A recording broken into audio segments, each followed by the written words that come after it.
നിങ്ങൾക്ക് life complicated ആയിട്ട് തോന്നുന്നുണ്ടോ? മനസ്സും ലൈഫും ഒക്കെ ക്ലട്ടറാണെന്ന്?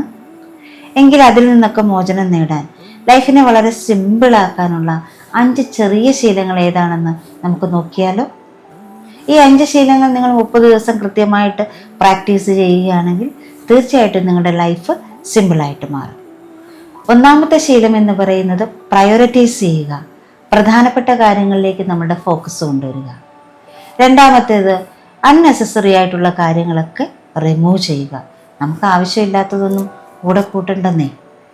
മൂന്നാമതായിട്ട് നമ്മൾ ചെയ്യേണ്ടത് നോ പറയാൻ പഠിക്കുക, വളരെ ഡിപ്ലോമാറ്റിക്കായിട്ട് പറയേണ്ടടുത്ത് നോ പറയേണ്ടടുത്ത് കൃത്യമായിട്ട് നോ പറയുക. നാലാമതായിട്ട് ഡിജിറ്റൽ ഡീറ്റോക്സ്, ഏതെങ്കിലും ഒരു സമയത്ത് നമ്മുടെ ഫോണും സോഷ്യൽ മീഡിയയൊക്കെ ഒഴിവാക്കി വളരെ സ്വസ്ഥവും സമാധാനമായിട്ടിരിക്കുക. അഞ്ചാമതായിട്ട് സ്ലോ ലിവിങ് പ്രാക്ടീസ് ചെയ്യുക, സാവകാശം കാര്യങ്ങൾ ചെയ്യുക, സംസാരിക്കുക, എല്ലാം ഒരു സ്ലോയിൽ പോട്ടെ. ഈ കാര്യങ്ങൾ നിരന്തരമായി നിങ്ങൾ 30 ദിവസം കൃത്യമായിട്ട് പാലിച്ചാൽ തീർച്ചയായിട്ടും നിങ്ങളുടെ ലൈഫ് സിമ്പിളാക്കാൻ നിങ്ങൾക്ക് സാധിക്കും. ചെറിയ ശീലങ്ങൾ വലിയ മാറ്റത്തിലേക്ക് നമ്മളെ കൊണ്ടുപോകുന്നു. Thank you.